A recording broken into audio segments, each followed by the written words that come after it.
자, 이제 부동산학 강론입니다. 자, 이제 경제론을 들어가고요. 좀 전에 이제 총론을 했고요. 요 개념들 했죠. 늘 이렇게 써드리는 이유가 이렇게 왼쪽에 써드린 주제 위주로 보시라는 얘기입니다. 여기에 써드리지 않았는 내용을 이제 설명을 드리기도 하잖아요, 제가. 여기 없는 내용을 설명드리기도 하는데, 그런 것들은 출제 비중이 좀 낮다, 이렇게 보시면 돼요. 지금 여기서도, 경제론에서도, 지금 수요 공급이죠. 수요 공급의 개념하고요. 이제 여기 유량 변수, 저량 변수, 특히 요게 이제 구별이 중요하죠. 요거 구별이 중요하고, 그 외에 뭐, 유효 수요, 잠재 수요 뭐 이런 것도 있긴 한데요. 그 다음에 이제 수요량 변화와 수요 변화 구별하는 게 있죠. 그 다음에 공급량 변화, 공급 변화. 자, 요거 이제 중요하고요. 그 다음에 균형의 결정과 이동, 이 주제가 있고요. 그 다음에 탄력성이죠. 탄력성의 개념, 종류, 탄력성의 응용, 탄력성, 크기, 결정 요인, 이런 내용들입니다. 이거 오늘 다 못하죠? 설마 이거 오늘 다 한다고 생각하지 않으셨겠죠? 이 정도면 되겠습니다, 오늘은. 이 정도면 사실 다음 주에 이것까지 다 한 거나 다름없어요. 여기까지 하고, 그 다음에 이제 여기입니다. 요게 이제 오늘 할 내용이 이제 시험에 한 문제 정도 출제된다 보시면 되고요. 여기가 또 한 문제, 다음 주, 여기 한 문제, 그 다음에 여기가 한 문제, 그리고 계산 문제 한 문제. 계산 문제는 여기서 나올 수도 있고, 여기서 나올 수도 있고, 여기서 나올 수도 있어요. 그렇게 해서 모두 한 4문제 정도가 출제가 됩니다. 자, 일단 먼저 그 개념이죠. 개념은 이제 수요나 공급, 이제 그 뜻이 뭐냐 하는 건데, 지금 이 수요 공급을 공부하는 거는 결국, 수요하려는 양, 공급하려는 양, 크기를 봐서, 수요하려는 양이 많으면 이제 가격이 올라갈 것이고요. 공급하려는 양이 많으면 가격이 내려갈 것이고요. 이렇게 가격이 오르락 내리락 하는 현상을 관찰하려고 하는 겁니다. 어떠한 요인이 나타났을 때 가격이 올라갈까요? 내려갈까요? 또는 가격이 올라가게 되면은 수요는 어떻게 되고 공급은 어떻게 될까? 이런 식으로 얘기를 하는 건데, 그러려면 이제 양을 측정을 해야 될 거 아니에요. 양을 측정을 할 때 우리는 기간을 전조로 측정을 하는 유량 변수로 측정하는 것이 원칙입니다. 그래서 일정 기간 동안 측정하는 거죠. 일정 기간 동안 구매하고자 하는 욕구, 이렇게 해서 좀 추상적으로 일단 정의를 하고요. 그 수량을 측정할 때는 당연히 숫자로 나타내서 측정을 하죠. 이게 이제 유량 변수란 얘기잖아요. 여기에 대응하는 개념이 저량 변수고, 이 구별을 이제 제대로 해야 되고요. 나머지는 조금 중요도는 낮습니다. 이거는 사전적 개념이죠. 이거는 한 번도 출제된 적은 없어요. 대응하는 개념이 사후적 개념. 사전적 개념으로 하는 이유는 수요하려는 양이 가격에 영향을 미치는 것이지, 수요를 해버리면은 더 이상 가격에 영향을 미칠 수가 없기 때문이죠. 공급하려는 양이 가격에 영향을 미치는 것이고, 공급해버리면은 더 이상 가격에 영향을 미칠 수가 없습니다. 팔아버리면. 다음에 여기는 이제 유효 수요라고 하죠. 대응하는 개념이 잠재 수요죠. 요거는 2번 정도 시험에 언급이 됐습니다. 유효 수요. 요거는 구매 의사와 지불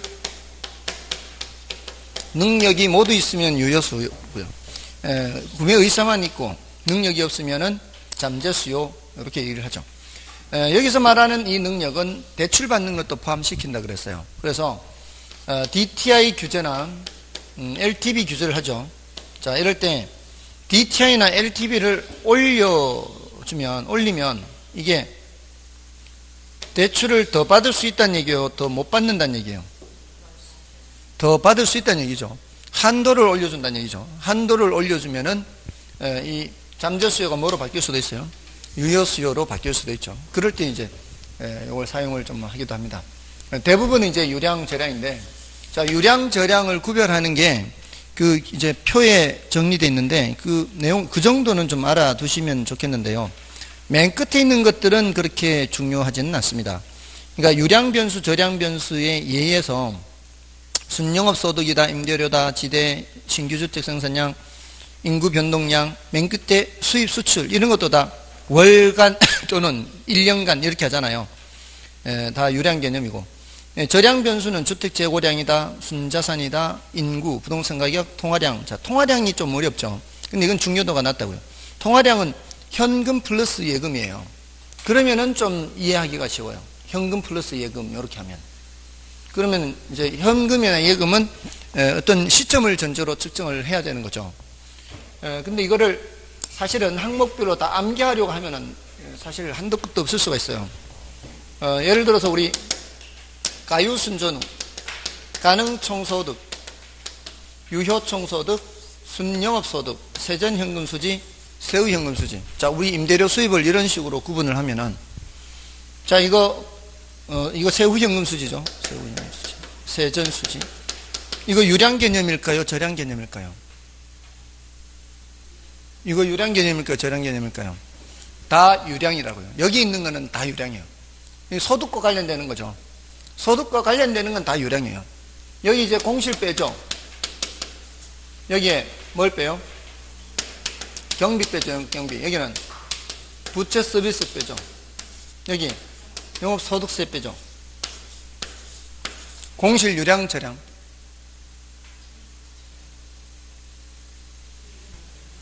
지금 연간 단위로 계산하는 거 아니에요. 다 유량이라고, 다. 아시겠어요? 자, 우리 소득이 뭐라고요? 유량. 한 달에 1,000만 원 번다. 유량이죠. 소비가 뭐예요? 소비. 이것도 한 달에 소비 얼마예요? 소득이 1,000만 원인데 한 달에 소비 얼마예요? 이렇게 나오잖아요. 이것도 유량이죠. 버는 거는 한 달로 벌고 쓰는 거는 한순간에 써버리고 일정히 탁 쓰는. 1,000만 원 버는데 800만 원 쓴다. 저축이 무슨 개념일까요?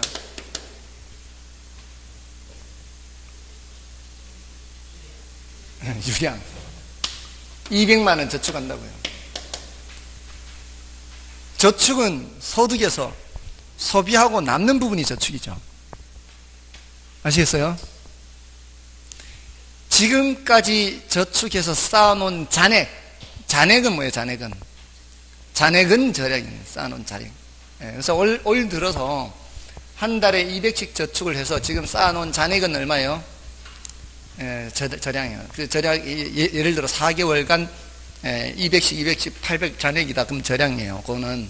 근데 그게 4개월 동안 저축해도 그건 800이죠. 근데 그 중에 일부 쓸 수 있잖아요. 800이었는데 일부 중간에 빼 써버리면은 잔액은 줄어들 수 있잖아요. 그렇게 하면은 그거는 이제 개념을 알 수 있죠. 잔액이라고 할 때는 무슨 개념? 저량. 그거는 언제 측정하느냐에 따라 다르니까. 잔액. 그죠? 그래서 예금 잔고, 아까 그 현금 플러스 예금 저량 개념 했잖아요. 그런 것들은 잔고 개념으로 생각하면 되니까 저량이에요. 그러니까 잔고 개념이 그게 자산이라고 할 때 이거 말고요. 이거 전부 다 유량이잖아요. 유량. 이거 말고 우리 그 회사에서 대차대조표, 옛날엔 대차대조표, 지금은 재무상태표라 그러죠. 재무상태표에 자산, 부채, 자본 이렇게 나타내거든요. 이런 거 보통 어떻게 나타내는가 하면은 보통 12월 31일 현재 이렇게 한다고 보통. 그럼 자산에 현금 얼마 그다음에 예금 얼마 주식 얼마 부동산 얼마 이게 다 언제적 금액으로 12월 31일자 금액으로 현금 예금 주식 이런 거 얘기하는 건 전부 다 무슨 개념이라는 얘기예요? 저량 개념. 요때 부채, 단기 부채 얼마? 만기가 도래하는 게 앞으로 1년 이내인 거를 단기 부채로 해요. 장기 부채, 만기가 1년 더 남았는 거. 이런 거 할 때 언제적 날짜로? 12월 31일자로 단기 부채, 장기 부채 이렇게 부채 전부 다 무슨 개념? 저량. 자산에서 부채를 빼면 뭐예요? 자본. 이것도 저량. 이런 개념들은 전부 다 저량. 손익계산서상에 나오는 개념은 전부 다 유량. 손익계산서는 원래 얼마 팔았고 얼마 비용이 발생했고 단기 순이익이 얼마고 이런 거는 뭐예요? 기간으로, 유량으로. 단기라고 하잖아요. 단기. 단기 순이익. 무슨 개념? 유량개념. 단기. 이번 기, 올해, 이번 달 이걸 단기라 그런단 말이에요. 됐나요? 그러니까 손익계산서는 이게 이제 재무상태표고요. 손익계산서는 뭐예요? 손익계산서는 매출액 얼마, 매출액 10억, 매출 원가 7억, 판매비와 비용, 일반 관리비 1억, 영업이익 2억. 이러면 이게 전부 다 뭐라고 이런 거예요? 이게 다 유량 개념이에요. 유량 개념. 원래 매출은 10억이 발생했는데 원가는 7억이었고 여러 가지 일반 관리비가 1억 발생해서 영업으로 통해서 얻은 이익이 올해 2억 벌었다. 뭔지 아시겠죠? 이런 개념들은 전부 다 유량 개념. 비용, 원가, 매출 이런 거예요. 아시겠죠? 이런 손익계산서에 나오는 거는 전부 다 유량 개념. 재무상태표에 나오는 거는 전부 다 저량 개념. 그래서 순자산 했잖아요. 순자산이 자본과 같은 거예요. 어디서 어디 뺀 거예요? 자산에서 부채를 뺀 개념이 순자산이다 이 말이에요. 그렇죠? 그리고 인구는 뭐예요? 인구는 저량 개념이에요. 인구가 언제 재느냐에 따라 다르고요. 지금 여기 세종시 인구 30만 넘었나요? 안 넘었어요?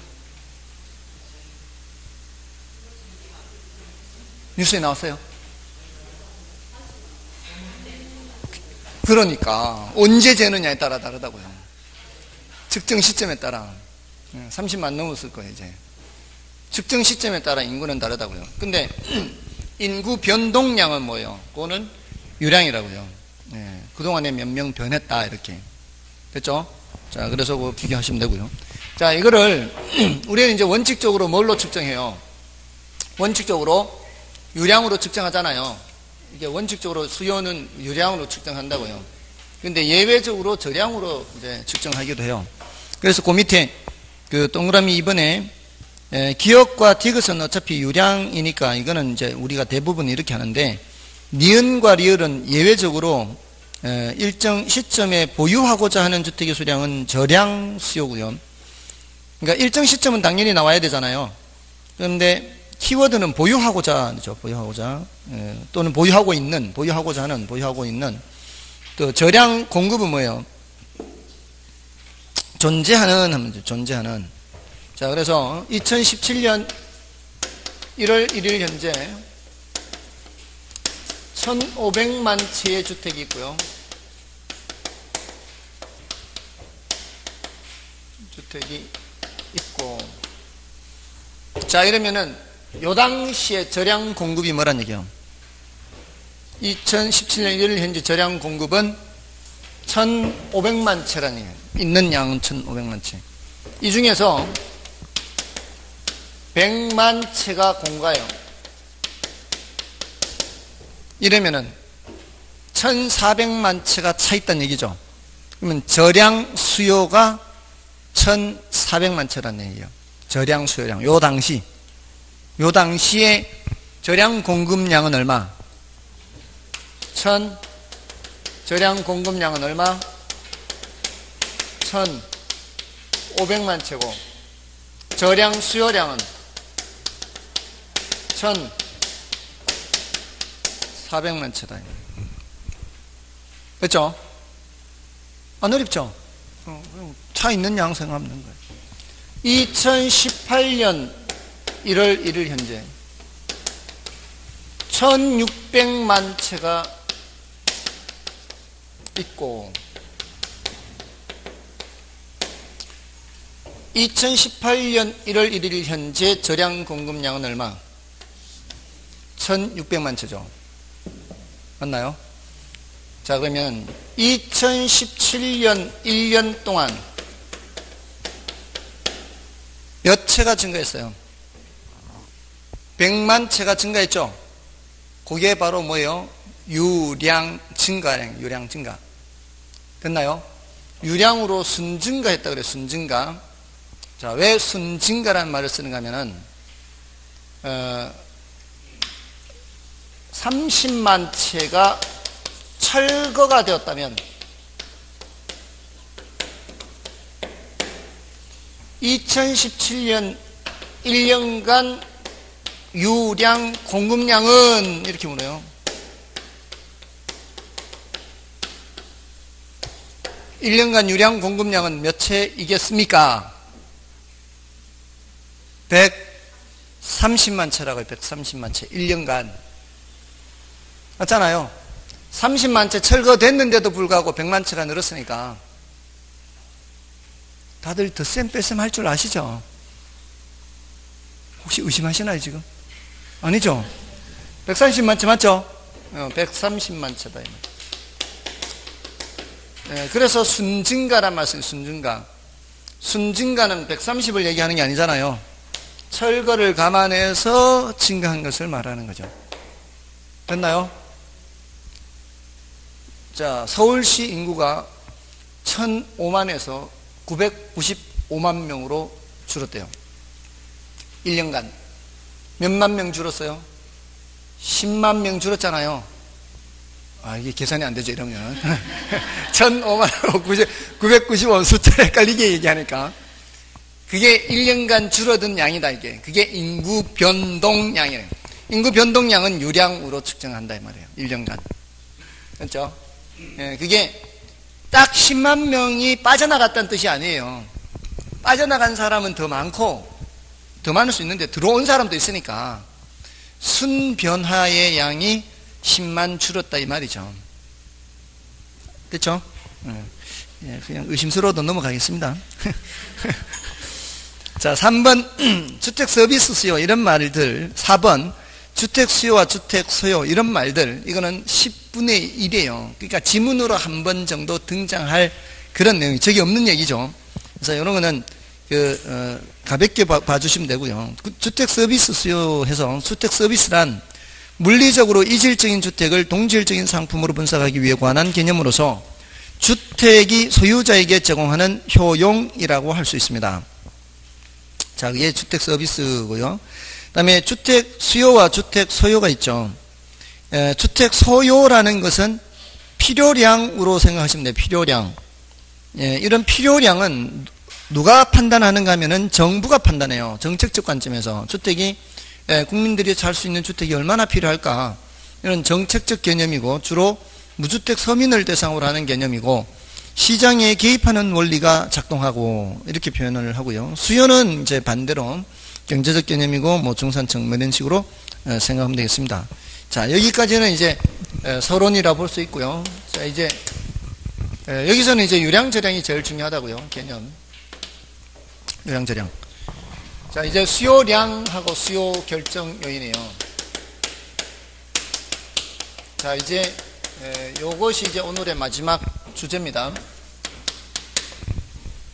수요량은 수요의 크기를 뭐로 나타낸 거예요? 수량으로 나타낸 거죠. 그 수요량에 영향을 미치는 걸 뭐라 하고요? 수요 결정 요인이라고 합니다. 제가 늘 지금 사과를 많이 얘기를 했는데, 사과 수요량에 영향을 미치는 수요 결정 요인은 사과 가격이 가장 중요하고요. 일단 사과 가격. 사과 가격 말고도 뭐가 있어요? 뭐 소득이 있을 수가 있고, 관련재 가격이 있을 수 있고, 가격이 올라갈 건지 내려갈 건지에 대한 예상이 있을 수도 있어요. 또 좋아하는 정도, 또 인구, 국가 전체로 봐서는 인구, 가족으로 봤을 때는 가족 수, 뭐 이렇게. 자, 이런 것들이 다 어디에 영향을 미쳐요? 수요량에 영향을 미치죠. 다 영향을 미칩니다. 가격이 변해도 수요량이 변하고, 소득이 변해도 수요량이 변합니다. 자, 그런데 이런 것들을 동시에 한꺼번에 나타내기가 어려우니까 일단 소득 뒤에 것들은 일정하다고 보고, 뭐와 뭐 관계만 그래프로 나타내요. 가격과 수요량과의 관계만 그래프로 나타내죠. 일단은 여기에 가격을 표시하고 여기에 수량을 표시하는 거죠. 그래서 가격이 어느 정도 수준에서 수요하고자 하는 양은 길이로 나타나는 거죠. 근데 가격이 올라가면 수요하고자 하는 양은 줄어들고, 가격이 내려가면 수요하고자 하는 양이 늘어납니다. 자, 이러면은 이 끝점들을 연결한 선이죠. 이게 바로 수요 곡선이죠. 수요 곡선. 자, 이 수요 곡선으로 나타나게 돼 있어요. 뭐가?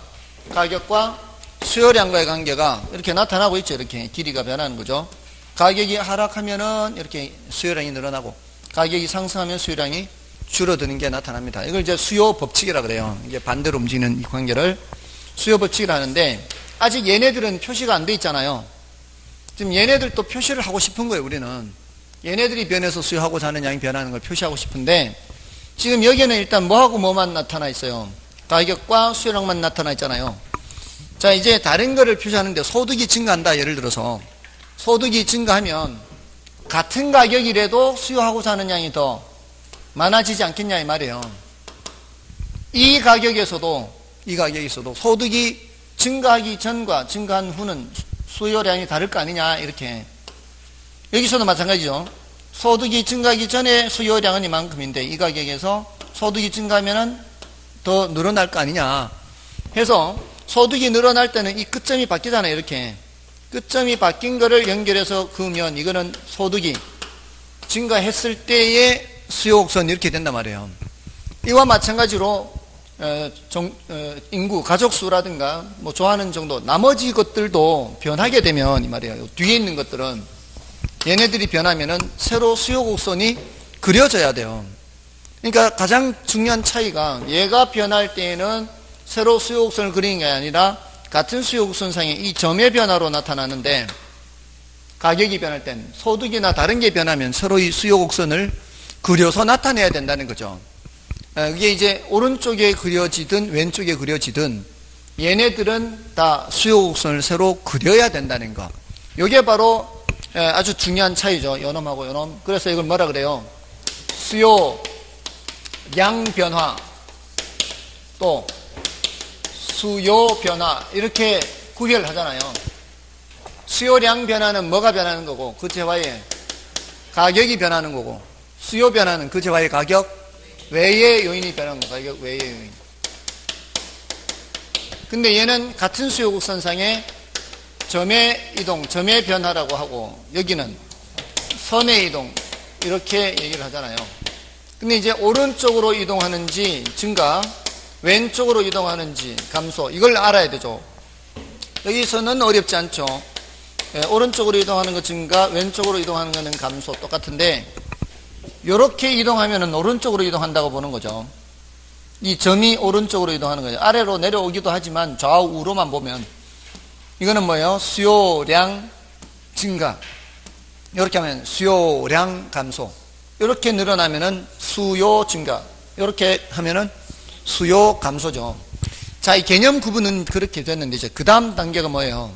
구체적으로 어떤 요인이 나왔을 때 특히 이 세 가지를 조심해야 되죠. 오른쪽으로 이동시키느냐 왼쪽으로 이동시키느냐, 이거 대답을 할 수가 있어야 된다고요. 자, 거기서 먼저 소득이 증가할 때 수요가 증가하는 경우도 있지만 수요가 감소하는 경우도 있다는, 이걸 구별해야 되죠. 소득이 증가할 때 수요가 증가하는 재화는 우리가 뭐라고 하고요? 정상재라고 하죠. 근데 수요가 감소하는 재화는 열등재랍니다. 열등재. 자, 이걸 이제 구별을 해야 되고요. 자, 근데 우리가 질문을 할 때 소득이 증가하는 경우만 질문하는 게 아니라 소득이 감소하는 경우도 질문하기 때문에 기억을 할 때는 이게 방향이 같은 방향으로 움직이면 뭐고요? 정상제. 소득이 감소할 때 열등제는 오히려 수요가 증가하죠. 이렇게 방향이 반대로 변하면은 열등제, 같은 방향으로 변하면 정상제. 이렇게 기억을 해야 더 효과적으로 기억하는 겁니다.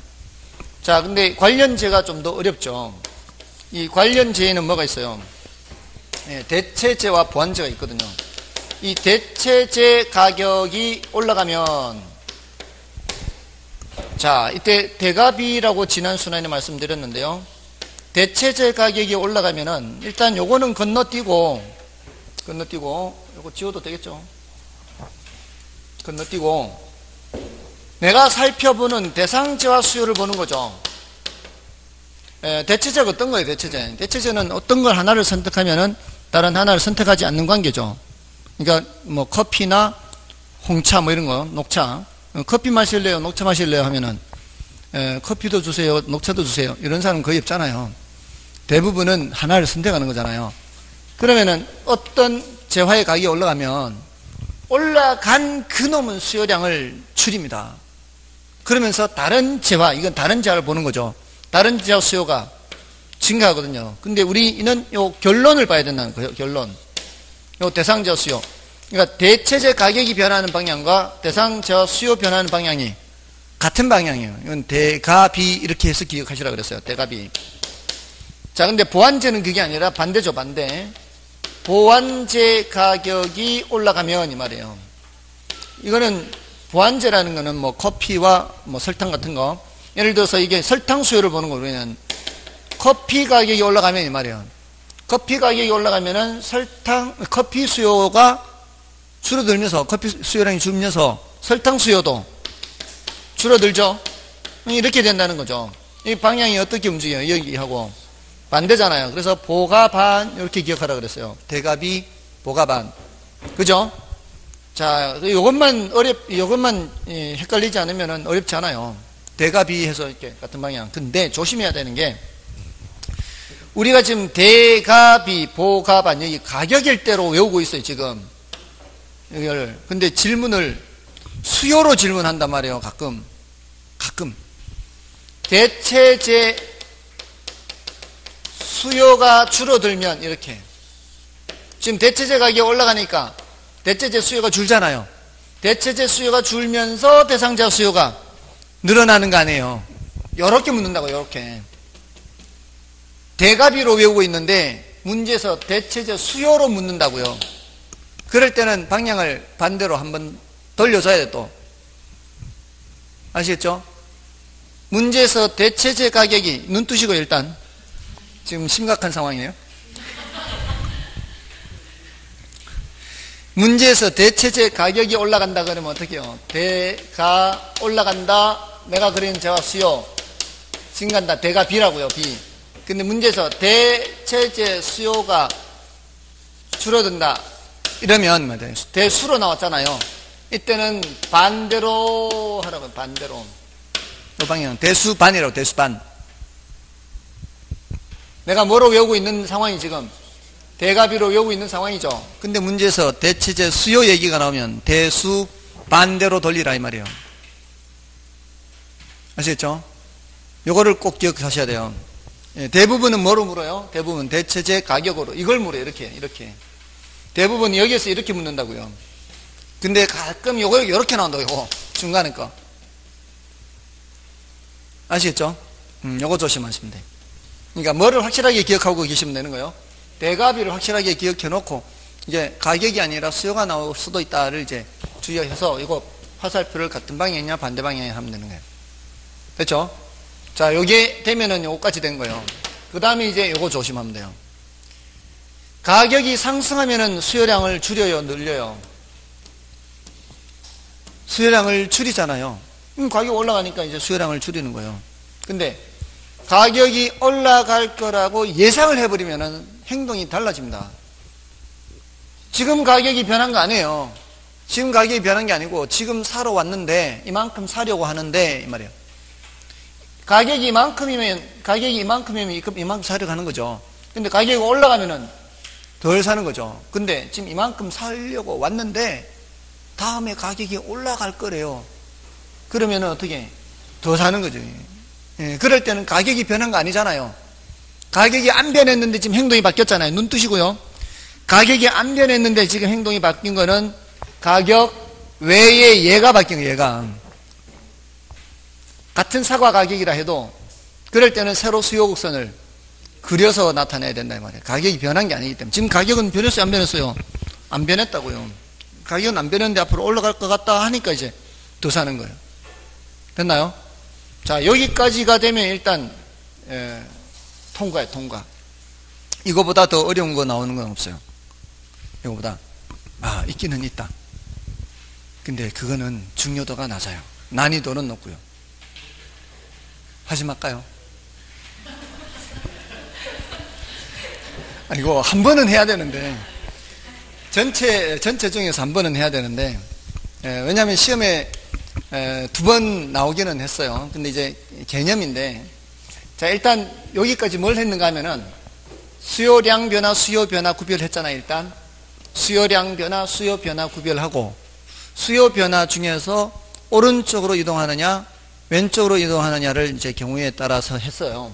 정상제는 같은 방향으로 움직이고 열등제는 반대 방향으로 움직이고, 소득과 얘는 대체제의 경우에는 대가비, 대체제 가격이 변하는 방향과 대상제와 수요가 변하는 방향이 같다는 뜻이에요. 보갑 아니고요. 근데 대수가 나올 때는 반대로 하면 돼요. 대체제 수요가, 왜냐하면 대체관계에 있는 수요이기 때문에 대체제 수요가 늘어나면 이 수요는 줄어들고 대체제 수요가 줄면 이 수요는 올라가는 거거든요. 수요가 나올 때는 이렇게 생각하면 된단 말이에요. 자, 근데 이제 마지막 하나가 뭔가 하면은, 자, 우리 교재에 지금 수요량 및 수요 결정 요인 됐고요. 넘어가시면 이제 18쪽에 부동산 수요 발생 요인과 제약 요인이 있죠. 그거는 이제 뭐 어렵지는 않아요. 그거는 그냥 간단한 건데, 수요 발생 요인은 이제 수요하고자 하는 양을 증가시키는 요인이고, 제약 요인은 수요하고자 하는 양을 감소시키는 요인이에요.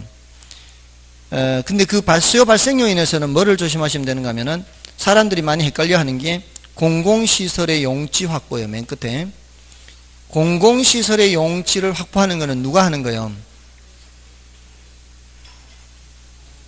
정부가 하는 거죠, 정부가.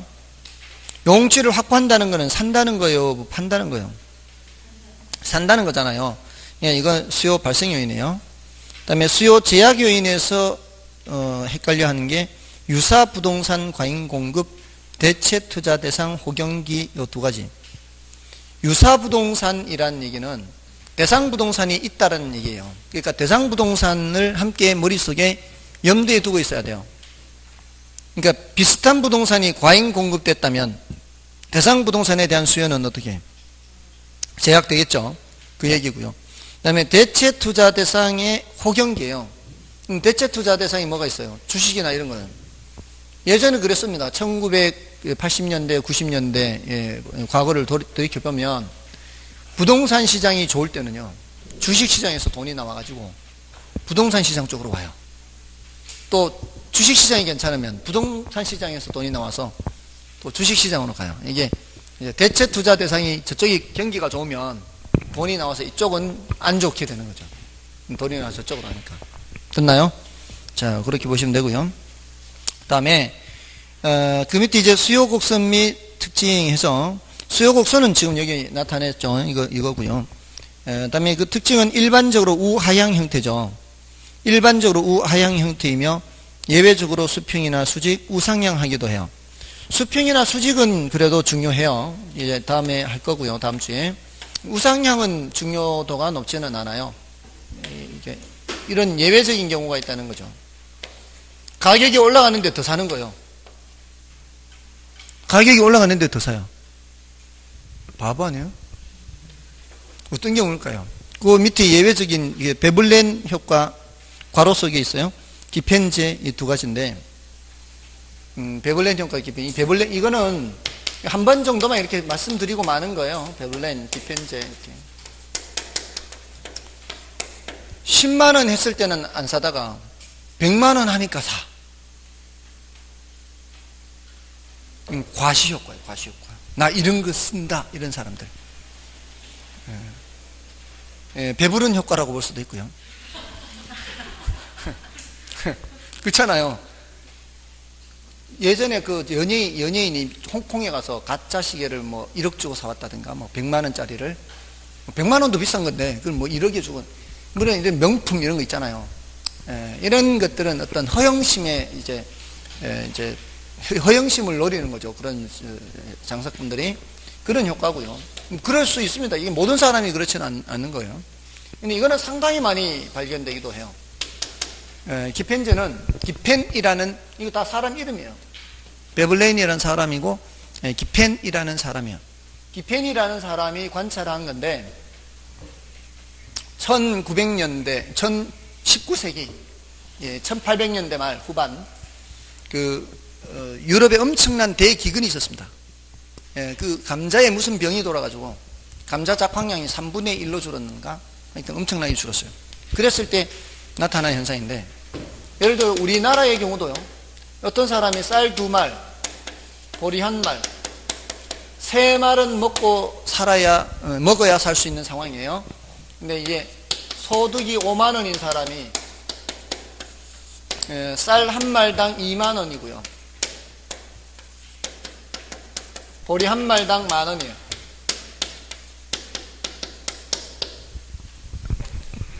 자, 그러니까 쌀 몇 말 먹고, 쌀 2말 먹고, 보리 1말 먹어서 모두 소득 5만 원으로 먹고 살고 있어요. 자, 이 상황에서 보리 가격이 15,000원으로 올랐어요. 어떻게 해야 될까요? 보리 가격이 소득이 5만 원인 사람이 보리 가격이 올라가면, 한 말에 15,000원 올라가면, 예전처럼 사가지고는 이제 3말 못 먹죠.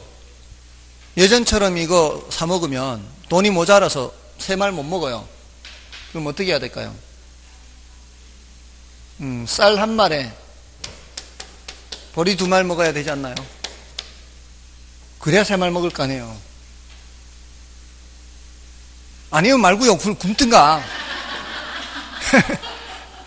굶든가 하면 되지, 굶든가.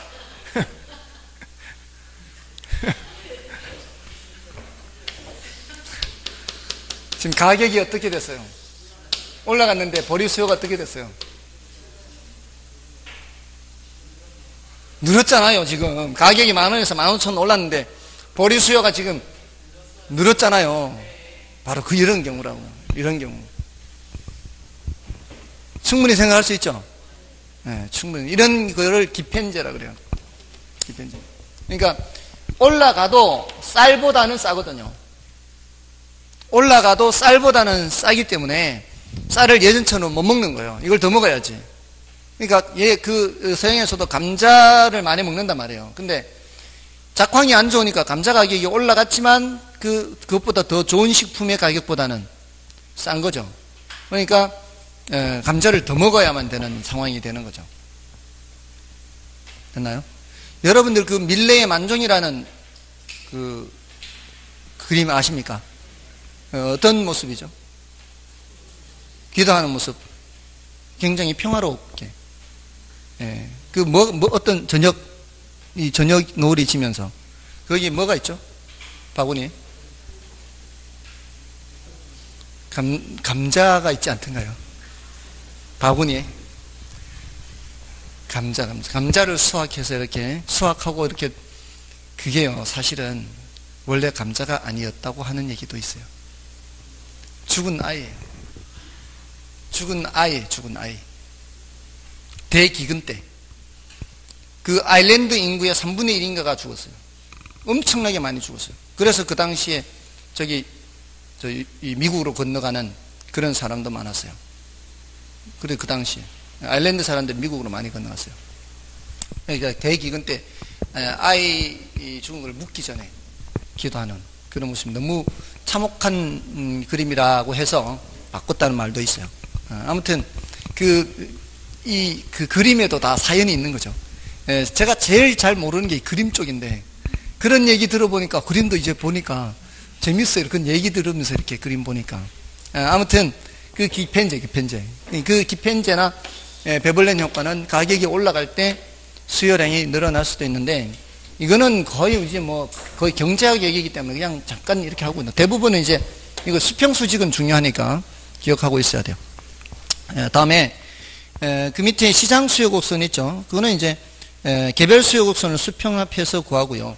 개별 수요 곡선보다는 완만하게 그려집니다. 왜냐하면 이제 이렇게 이런 식으로 이렇게 다음에 이 길이와 이 길이를 더해야 이 길이가 되는 거죠. 이게 밑으로 내려갈수록 이게 벌어지고요. 벌어진 걸 더하기 때문에 어떻게 해요? 더 벌어지게 되는 거예요. 그러니까 A라는 사람이 사려는 거, B라는 사람이 사려는 거, 시장 전체는 두 사람밖에 없다면 시장 전체에서는 이렇게 수평 방향으로 합해서 더 완만하게 그려지는 게 보통이라는 겁니다. 자, 그거는 뭐 그렇게 중요한 것은 아니고요. 자, 이제 마지막이 뭔가 하면은 그 밑에 수요량 변화와 수요 변화 다 이제 개념은 했잖아요. 오른쪽 요 하나에 먼저 수요 변화도 더 자세히 나타냈고요. 자, 마지막이 그 수요량 변화의 내용이에요. 그 박스의 왼쪽 아래. 박스의 왼쪽 아래. 자, 요거 자, 조심해야 돼요. 자, 지금 수요량 변화를 더 보려고 하는 거죠. 수요 변화를 보는 거 아니죠. 그럼 수요량 변화는 그 재화의 가격이 변한 거예요? 가격 외의 요인이 변한 거예요? 가격이 변한 거예요. 자, 근데 그 읽어보면은 무슨 효과가 나와요? 대체 효과라는 게 있죠. 가격 효과는 소득 효과 더하기 대체 효과 이렇게 있죠. 이거를 이 대체재 가격 변화 이거 생각하면 안 되는 거예요. 왜냐하면은 여기는 뭐가 변하는 거예요? 다른 재화 가격이 변하는 거죠. 지금 우리는 뭘 더 자세히 보려는 거예요? 그 재화 가격이 변해서 나타나는 효과를 자세히 보려고 하는 거잖아요. 대체재 가격 변해요? 안 변해요? 대체재 가격 안 변합니다. 대체재 가격이 안 변하는 거예요. 지금 우리는 수요량 변화를 보는 겁니다. 자, 예를 들어서 만원 하는 사과 가격이 5,000원으로 하락해요. 만원 하는 사과 가격이 5,000원으로. 자, 그러니까 경제 전체적으로 10만 상자를 수요하다가 한 달에 10만 상자 수요하다가 한 달에 17만 상자로 수요량을 바꿔요. 자, 이렇게 수요량이 뭐 1년간으로 해도 되고요. 뭐 한 달간이라 해도 되고 어차피 유량으로 하는 거니까. 자, 가격이 하락하게 되면은 수요량이 늘어나죠. 이 늘어나는 거를 두 가지로 나누어서 설명하는 거예요. 두 가지로. 요거를 가격 효과라 그래요. 가격 효과. 수요량 변화를. 이게 7만 상자가 있죠. 7만 상자. 수요량 변화는 뭐와 같은 개념이라고요? 가격 효과와 같아요. 가격이 변한 거니까. 가격 효과가 7만 상자 발생한 거예요. 자, 요거는 소득 효과와 대체 효과의 합으로 나타낸다. 이렇게 표현을 하는데, 자, 일단 가격이 하락하면 저 같은 사람은 저 같은 사람 많을 거예요. 전국적으로. 모든 사람이 똑같을 필요도 없고요. 다 사람마다 다르니까. 근데 전체적으로 나타나는 것이 저 같은 사람은 예산을 이미 잡고 있어요. 1년에 사과 12상자는 먹어야 돼요. 그러면 예산을 잡으면 이제 12만 원을 예산을 잡아 놓는 거예요. 한 상자 만 원이니까. 근데 가격이 반값으로 떨어지면 12상자를 사더라도 얼마면 살 수 있어요? 5만 원이면 살 수 있죠. 6만 원인가? 죄송합니다. 뭐 사람 그럴 수도 있는 거지. 6만 원이면 샀잖아요. 12달. 그러면 6만 원이 이제 굳잖아요. 12만 원 예산 잡았는데 6만 원 쓰면은 6만 원이 남죠? 자, 요 6만 원 남는 걸로 뭐 할까요? 투자도 하지만 사과도 더 먹어야지. 좋아하는데. 사과도 더 먹을 거 아니냐 이 말이에요. 물론 다른 것도 하겠지만 그 돈으로 사과도 더 먹을 거라고요. 뭔 뜻인지 아시겠죠? 자, 근데 요 6만 원이 내가 어디 가서 돈 더 벌어온 거예요. 소득은 그대로 있죠. 소득은 그대로 있는데 이게 지금 돈이 굳었잖아요. 이걸 뭐라고 표현하는가 하면은 실질 소득이 증가했다 그래요. 명목 소득은 안 변했어요. 근데 실질 소득이 증가한 거예요. 물건의 가격이 하락하면은 실질 소득이 올라가게 돼 있어요. 물건의 가격이 올라가면 반대로 실질소득은 감소하겠죠. 그러면은 사는 거를 줄여야 되겠죠. 자, 그건 반대잖아, 지금. 예, 가격이 하락하면은 실질소득이 올라가니까 요 굳은 돈으로 뭔가를 더 살 거다. 요거를 소득효과라 그래요, 소득효과.